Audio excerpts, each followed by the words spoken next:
welcome to, I think, my only Q&A for 2024. So thank you to everybody who submitted questions. I did put a call out on both Instagram and on my community tab here on YouTube. If you're not seeing community posts from me, it's because you're not subscribed to my channel. So if you want to see those and submit a question for next time, make sure that you have subscribed to my channel. Click the subscribe button down below and don't forget the notification bell. That way you know every time I upload a video. And I would love to have you follow me over on Instagram. It is the same handle, as it is here, Luxury and Life in the Middle. I think it's linked or something down below. I'll put it up on the screen here, but again, Luxury and Life in the Middle. So with that, let's get into your questions. I have them printed out here and yeah, I've got some interesting ones. So I will go ahead and pop the question up here so you can see it, but I'll read it too. So this one comes, and you guys, I'm not even going to try to say names because some of them are so weird. You can see who it is up here. If you don't mind sharing, I'm always curious what luxury YouTubers do for a living. Well, obviously I can't speak for all luxury YouTubers. I can only speak for myself, but I have mentioned this on my channel before. I am an attorney by trade. I don't practice law in the traditional sense anymore. I did that right when I got out of law school, and it just wasn't for me. The whole billing hours thing, I don't want to keep track of time, how long I talked to somebody. Did I talk to you for 6 minutes? Did I talk to you for 12 minutes? It's just annoying. And frankly, makes your day go by super slow. So I moved into the corporate world. I practiced law for about a year in an actual firm. And like I said, it just wasn't for me. So moved into the corporate setting, and I've pretty much spent the majority of my career when I wasn't home with my children, negotiating contracts in different areas, originally in some different parts of telecom, and then now in the healthcare industry. So yeah, that's what I do to pay the bills, because YouTube certainly doesn't pay the bills. I mean, it does for some people, doesn't for me. So thanks for the question. Has your style changed after moving to NYC? That's a really good question. And I think I would have to maybe go back and look at what I was wearing. I'm not sure that I would say it's New York per se. I think maybe right now it probably has to do more with losing weight and just feeling more comfortable in wearing things that maybe I wouldn't have worn before. I do think that living here, even though I still work from home, has prompted me to get dressed more every day, as opposed to, I think in Kansas City, I was doing a lot more of just, first of all, maybe staying in my pajamas until noon, even though I was working, and, then maybe taking a shower or whatever and getting dressed kind of around lunchtime, or just throwing on some athletic wear or athleisure kind of things, yoga pants or joggers and a hoodie or something like that. I don't go on camera a ton. Generally, I don't know, not that many people in my company care about whether or not you go on camera if you're on a meeting. And this sort of ties back into the first question of what I do. I do not negotiate on camera. I think first of all, I'm a horrible liar, and I'm sure it shows in my face. So negotiating on camera is just something with suppliers that I do not do. So like I said, it's not like I have to be sort of camera ready generally when I'm working. I mean, there are occasions when I'm on camera, like if I'm having a one-on-one with my director or something like that. And so of course, then I'll get dressed. But I do think that moving here has probably, made me want to get dressed more in general than I did when I was in Kansas City. But has my style changed? I don't know. It's funny. I feel like I have different styles. I mean, in general, I would say that my style is more kind of classic with a twist. And I think for example, what I'm wearing today is a perfect example of this. So, I'm wearing the Veronica Beard Scuba knit blazer, right? Which is very classic. It's got classic tailoring. It's not oversized. It's more of a fitted jacket. This one is probably a little big on me, but it's not an oversized blazer. But then under it, I have this denim jacket looking dickie or insert, which is one of the great things about these Veronica Beard blazers that you can do. And under that is a black turtleneck, but my black turtleneck, if you can see, has like sparkles on it.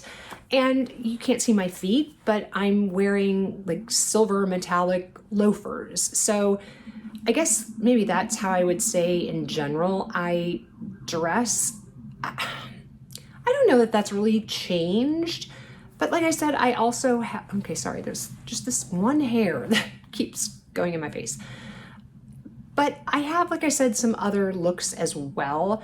I've definitely tried out some different styles. Again, maybe not necessarily as a result of moving to New York, but maybe being influenced by people that I see on YouTube that I really now realize are not my style. For example, I absolutely love Dale and Meredith's style as far as like Zimmerman and Camilla dresses and things like that. I think they're stunning and I think they're beautiful.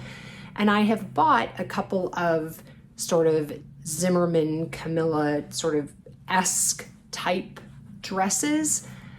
And I realized they're just not me. They're not my style. And as much as I appreciate them on other people, they're just not my style. So I think maybe moving here has kind of made me realize to stick to my own style. But like I said, I do like to mix things up a little bit. I love a good leather moto jacket, which is, I guess, classic-ish, but it's definitely kind of a classic piece, right? But it's certainly a little more kind of rock and roll than a tailored blazer, right? So anyway, I don't know if that answered your question, but that's a little bit about my style. Ooh, this next question is good, especially based on my upcoming travel plans, and it is, do I have a favorite travel destination? I'm not sure that I should answer this question right now, given the fact that David and I are about to leave for Asia shortly. So this might change after I come back because maybe this would be my new answer. But given the fact that we haven't gone on this trip now, I will have to answer this based on travel that I have done. Ooh, I'm gonna say it's a toss-up between Paris and Italy. If I'm picking just a travel destination city, I'm gonna say Paris. But if I'm picking a country, hands down, it has to be Italy. We've been to many different parts of Italy. We've been to Italy twice now. I guess technically 3 times, because when we went on our big trip in September of 21 is what I was trying to say there. We rented a car when we were in the south of France and we drove to Italy for the day. Not really sure that counts. But anyway, my point is really 2 major trips where we spent a significant amount of time in Italy. And like I said, different parts, Rome, Milan, Florence. We've done a lot of day trips in while we were in Italy and just had some really great experiences. We did a cooking class that was out at this like family's home, and they have a big vineyard, and we learned how to make homemade pasta. Just some really, like I said, great memories from those trips. So, and like I said, there's so many different beautiful cities and beautiful towns and architecture and countryside and the food, right? I mean, I'm worried about what I'm going to eat when I go to Asia. I would have no problems with what I was going to eat if we were going to Italy. I love Italian food, so that would be no issue. So yeah, I would eat my way through Italy. So yeah, I guess I would say, like I said, country, Italy. City, if I could only pick a city, it would be Paris, because Paris just, it has my heart. It's beautiful, it's vibrant. It's one of the reasons why we decided to move to New York City. I feel like there's a lot of commonalities between Paris and New York, just, you know, all the different neighborhoods and different areas that all have different feels and things going on. And obviously the shopping is fantastic and the food is amazing and the people watching is incredible. Yeah, I just love everything about Paris. Here's a really good question. Pillows versus base shapers versus liners for handbag shape integrity, your method / thought. So I think it depends on the bag. I know that's probably not the answer you want. Base shapers, I'm going to say the only thing that I use a base shaper for is my Chanel walk. I really think you need to be careful when it comes to base shapers. I remember vividly watching, I think it was Amanda from Luxe Mommy, who did a video years ago, and this was back when, I mean, she's again like an OG YouTuber, where she was showing the wear and tear that she had, I believe, on one of her Speedies from using a base shaper in it, and it basically made her corners have extreme wear and tear on them because it was pushing out on the corners. So I would say be really, really cautious about using base shapers in your bags. I do like it in a walk because it forces the expandability of a walk to be maximized. I mean, it you don't have to shove things in there in order to expand it. And so it just makes it a lot easier to use and a lot more functional. As far as pillows are concerned, I generally, as far as stuffing my bags and storing them, I use air paper. So it's like those plastic, you know, you get them in packing and they're bubble wrap on steroids, right? It's, you know, they're like usually like that big and they're filled with air, they're plastic. So that's generally what I use to stuff my bags when I'm storing them. I think the only thing that has a pillow in a sense is my mini Capucines. It's got like a little tiny mini pillow that goes in the front section of it. So yeah, I've never been a pillow. I know some people use like old t-shirts or whatever, and you know, I think there's different theories on what you should use, etc. As far as liners are concerned, there are some bags where I will actually use the liner while I'm using the bag. So for example, some of my Fendi baguettes where I don't want it to collapse, like my some of my medium size baguettes. But other bags, for example, like a lot of my Chanel minis have inserts in them, but I really only use those for storage purposes, just to protect the leather on the interior and also to maintain shape while they're being stored. Generally, I tend to take them out when I use the bag because even the very thin ones, like, you know, now I know Zumoni and Samorga, and I'm sure probably Handbag Angels, you know, use like the thinner, you can choose like what thickness felt you want.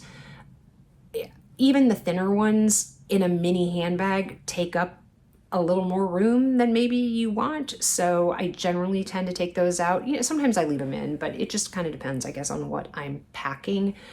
As far as my Birkins are concerned, I do leave my inserts in there. So although actually now that I say that, I don't have an insert for my Birkin 25. I guess I've never gotten one, but I did have an insert that I kept in my Kelly 28 that I sold, and I gave that insert to the person who purchased it from me. That one was from, I'm totally blanking on the name, and I would highly recommend them, especially over the 7RP one, which is what I have in my Birkin. So, you know, I went for the full luxury experience on the Birkin, and yeah, I think they're nice. Do I think they're worth essentially like $500 for it? No, I do not. Gosh, I will put the name here. I'm just completely blanking and I can't even look now because I sold that bag. So it'll come to me after I'm done filming this, and like I said, probably when I'm editing, so I'll put it up here. But I highly recommend those, and those are much less expensive. You know, they're not Zumoni Samorga prices. I would say they're kind of mid-tier prices. I want to say they're maybe like around 100, 125, something like that. And I think that they are well worth it. So those I would use to both store, and I used them when I carry my bags, just to, especially on the Birkin, to give it a little more structure and to keep it upright. And I would highly, highly recommend, in fact, hang on one second. So I keep meaning to show you guys this. So several videos ago, I don't even remember when it was, I showed you guys the base protector for my Birkin that Jenny, who is a fantastic subscriber, came up with this incredible idea, and she's getting a patent on it, and I showed it, and I know a ton of you have ordered them. Anyway, she very kindly sent me another base for my Birkin 25, and she also does them, which I think is fantastic, for Piketons, because really a Piketon has sort of a similar issue to Birkins and Kellys. Because they've got the feet, they can tend to spill over. But she's got new versions and they have bling on them. Oh my God, how cute is this? So anyway, I wanted to show you guys this. So yeah, so here is my Piketon 18. And as you can see on the bottom here, here are the holes, and then there are the feet that are coming through. But yeah, isn't that fantastic? So I love that she's, you know, kind of jazzing them up a little bit and making them a little more decorative. So yeah, anyway, thank you, Jenny. I mean, I've told you thank you before, but anyway, I just wanted to show you guys that, and that was a perfect time to do that. So these I would highly recommend if you, like I said, and this is not sponsored, this is not anything, like I don't get any kickbacks from Jenny or anything. I just think it's a fantastic product. And I was so glad that she reached out to me. Like I said, she originally reached out to me about like patent questions, which I had to tell her I have absolutely no experience in. But anyway, my point is, I think that if you own a bag like this that has feet where it can potentially sag over the feet, the leather, I think these, I want to call them a base shaper. They're not a base shaper, but a base protector? I don't know what you want to describe them as. But anyway, this I would highly recommend.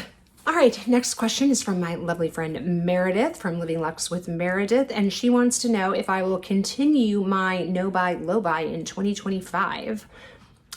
I haven't really 100% decided what I'm going to do in 2025, and I will obviously do a whole recap video of how 2024 went and my thoughts on it, and do I think it was worth it, and you know, all of those kind of things. And I think when I film that video, it will then help me, I guess, decide how I want to proceed in 2025. My initial gut reaction is maybe not to the extent of the rules that I had in 2024, but taking some of the concepts in. But yeah, like I said, stay tuned, because I think I will have, or I certainly hope I will have more concrete formulated ideas after I film the video of how I think 2024 went and how I think it impacted my life, and what I either benefited from or was negative. So stay tuned.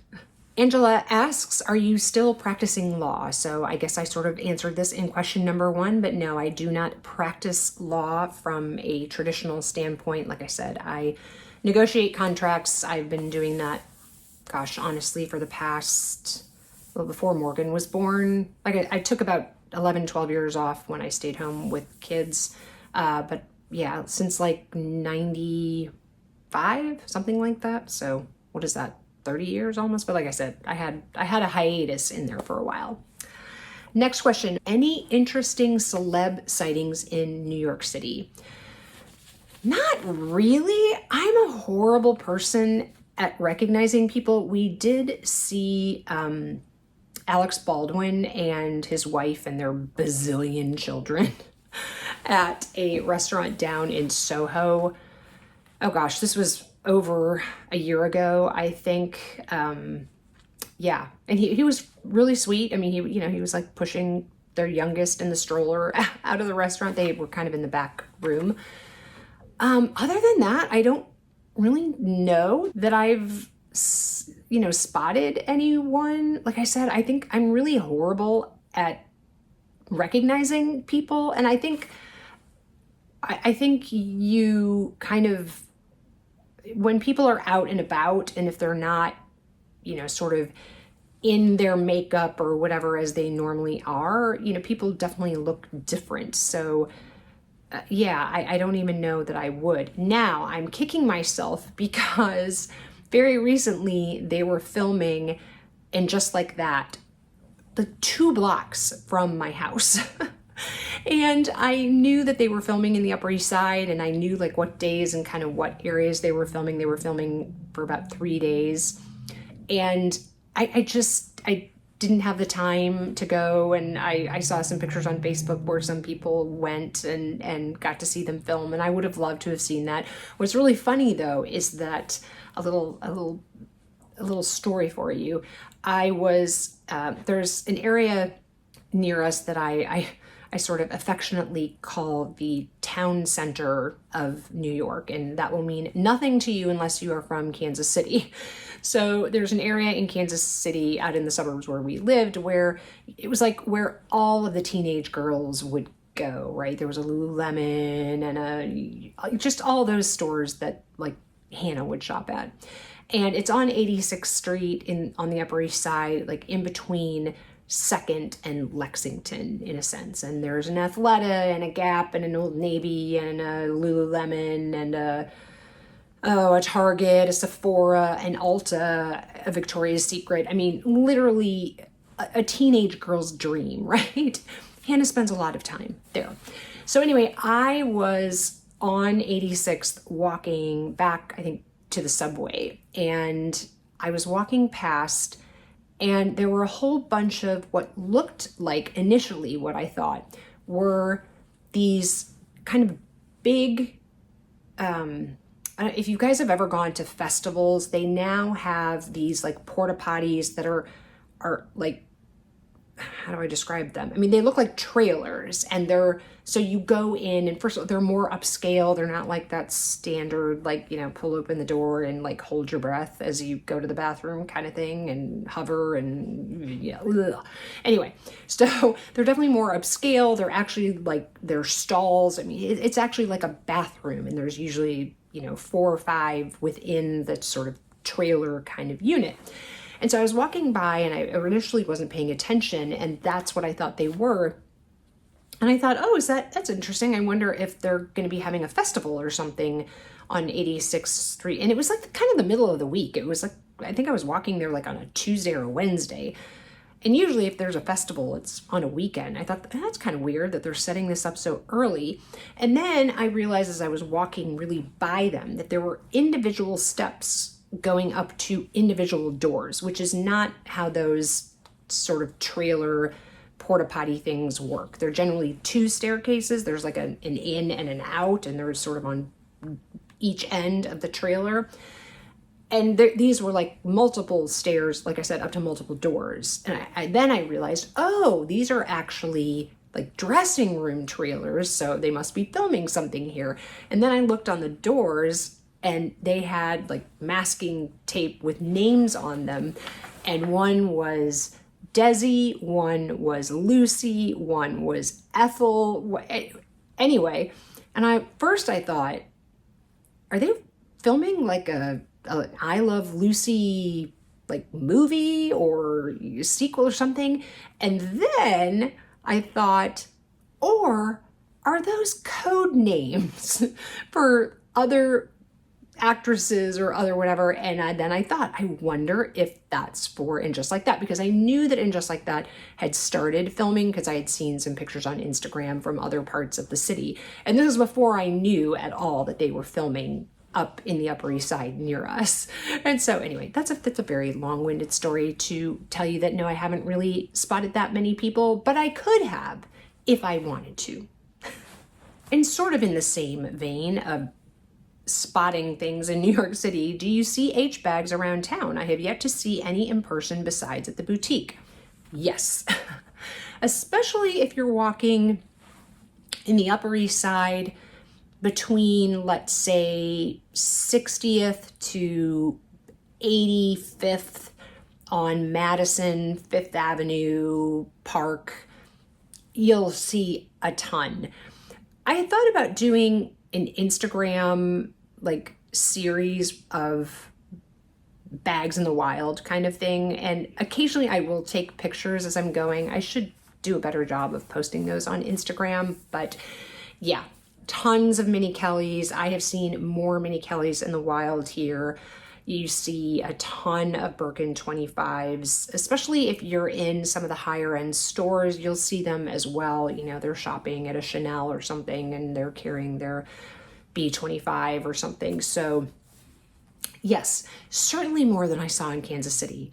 I don't think I ever saw an Hermes bag in Kansas City, ever, which is why I kind of find that, you know, if you don't live in a city like this, the whole, you know, is a Birkin a status symbol kind of thing, kind of a funny idea, because I carried my Birkin at Walmart in Kansas City and no one in the world, first of all, would know what a Birkin is, or I would say probably 99%, maybe 98% of people that live in a city not like New York or whatever have no idea what a Birkin looks like, who Hermes or, you know, what Hermes is. And so, yeah, definitely not impressing anybody when carrying my Birkin in Kansas City.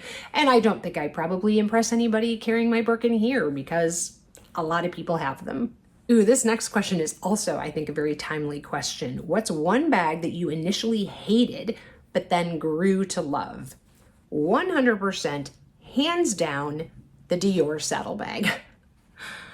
I just thought that this bag, when it was re-released, I never knew the original version of it, was just, I don't want to say I thought it was hideous, but it just, the shape of it, and, you know, when I would see reviews, it's like, you know, what can you actually fit in that bag? And, you know, originally they weren't doing straps at all to go on them, like crossbody straps, and, you know, being a heavier person, not probably being able to fit the only other strap, the, you know, shoulder strap, actually over my shoulder would have been just really awkward. And so it was never going to be a bag for me, I thought. And then as I saw, you know, other versions of it come out, and then when they had the crossbody straps that you could add to them, and now of course they come with them, I thought, that I could see maybe adding one.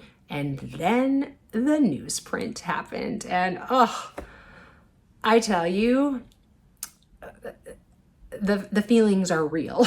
And so, yeah, 100%, I would say the saddlebag, and I could see myself adding another one. I think they're super fun to carry. I kind of love the unique shape about them now, and they carry everything, honestly, that I carry on a daily basis. So I'm good with the size. I don't know that I would ever get a mini one because I understand like virtually nothing fits in the mini size, as cute as I think it is. As far as mini bags go, I think they're probably pretty impractical, but yeah, I absolutely love my newsprint Dior saddlebag. Editing Lisa here from Taipei. Welcome. Anyway, I was just editing this Q&A and it is way too long to be one video. It's going to be like close to an hour. So even that's a lot for me. So I'm breaking it up between the Instagram questions and then the YouTube questions. So what you just heard, I think, were the Instagram questions.